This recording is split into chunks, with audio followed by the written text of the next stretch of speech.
What does it mean to live in a covenant relationship with God? When you hear that word covenant, are you thinking, Pastor, can't you find a less outdated word than that? Can't you find a more modern word than covenant to use? I can't, because our modern society doesn't really have a category for that word. We do have covenants in the sense of we have agreements. There's legal ones, like a will or a court order, but those are based on law, not love. So if you resist a court order, the sheriff isn't going to say, oh, I love you so much, I'll just overlook that. No, he's going to enforce that. Then we have other kinds of agreements that are personal. They're based on love, not law, like the bond of a mother with her child. That's based on love, not the law. If that mother would decide, I don't love that child anymore and don't want to take care of her, she couldn't be forced by a law to have to do that. Covenant, it's an agreement that's more loving than just a binding law, and it's more binding than just a personal relationship based on love. And that's what makes a covenant so unique. It's a blend of both law and love together, which makes it a more binding and loving arrangement. Covenants don't fit well in our modern society because in our society, modern relationships are all based on yourself and the happiness of yourself, right? A modern relationship goes like this. Two people look at each other and say, I will be what I should be, and you will be what you should be, but as soon as you stop being who you should be, I'm no longer in this relationship.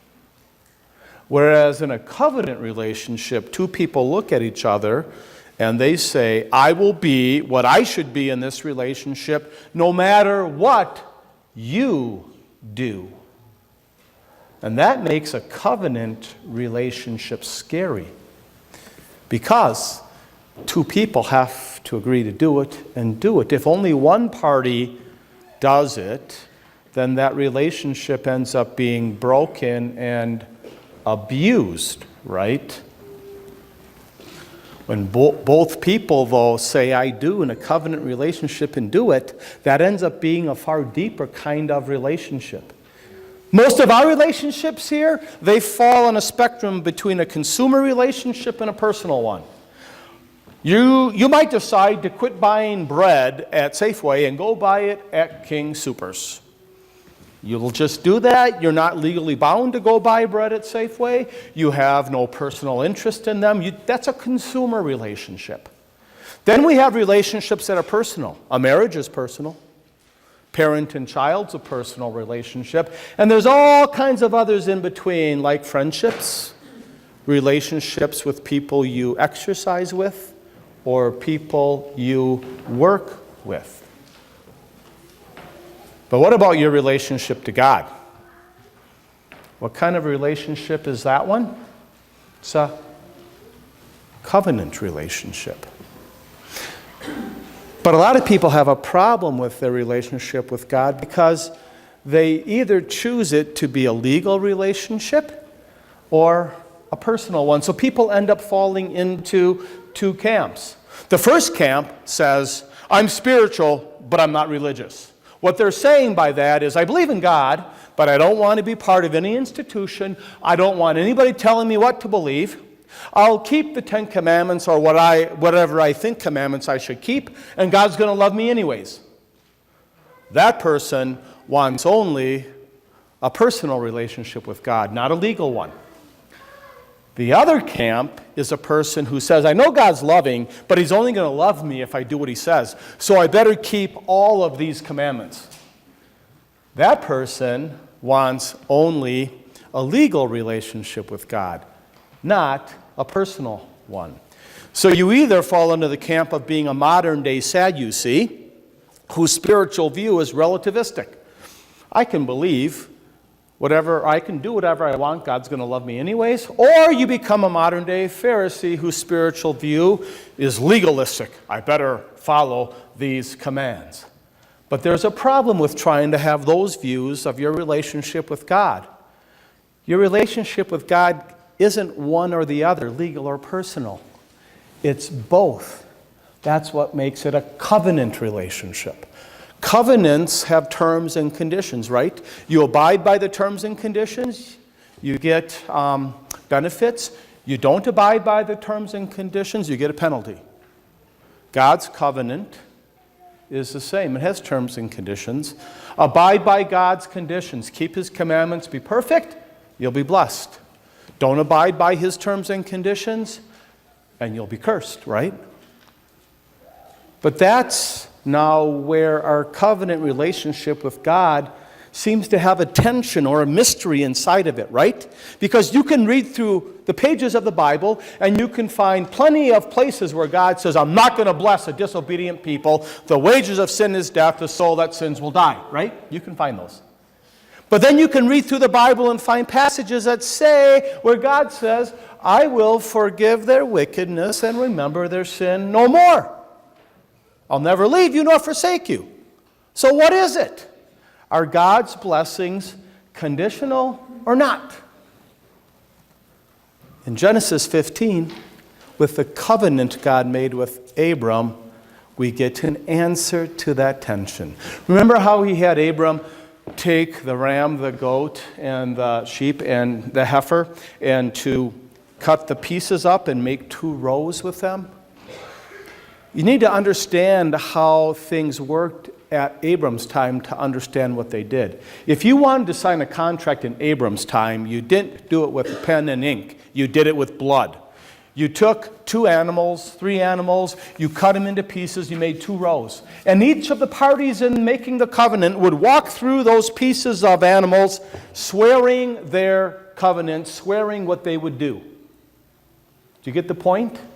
By walking through those pieces, you are saying, if I don't keep my side of the covenant with you, may I be like these pieces of animals, all cut to pieces.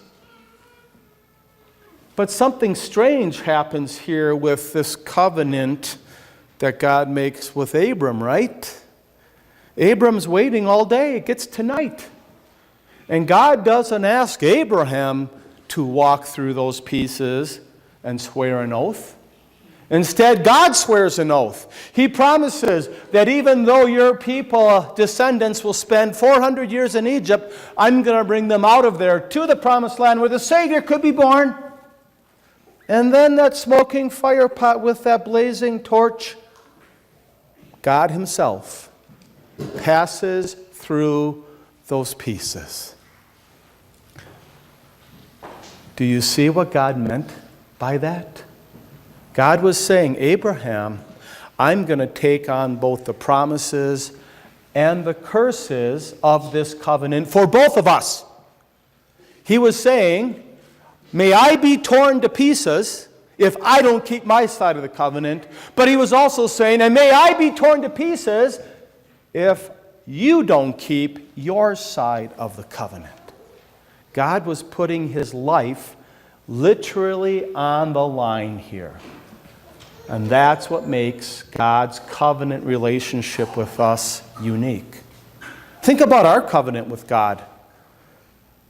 Don't we break it? Yes. Didn't Abram break his?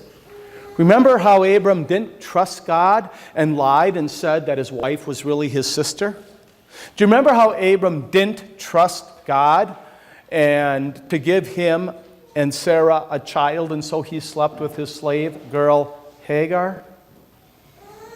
How many times haven't you and I been unfaithful in our covenant with God? We've broken the promises and commitments we've made to Him. We've broken the laws. We've broken God's heart.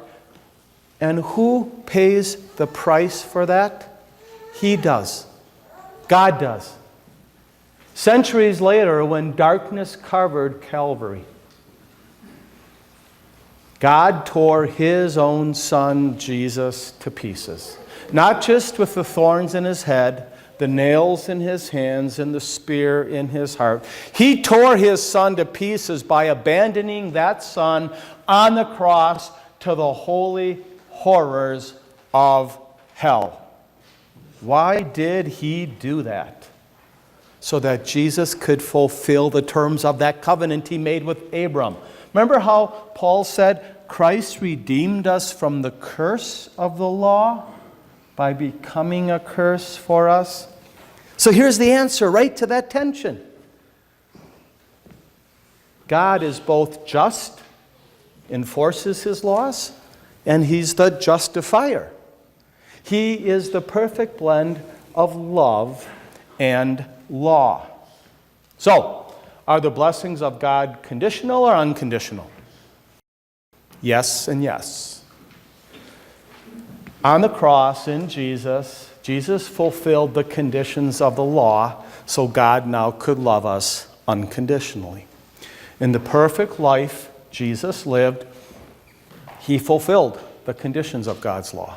And in the death that he paid on the cross, he fulfilled the curse of the covenant in our place, so now God can love us unconditionally. And that's our covenant relationship with God. And do you know what makes our covenant relationship with God interesting? When you have a covenant relationship with God, when you understand the gospel of the covenant, it urges people to want to have church membership.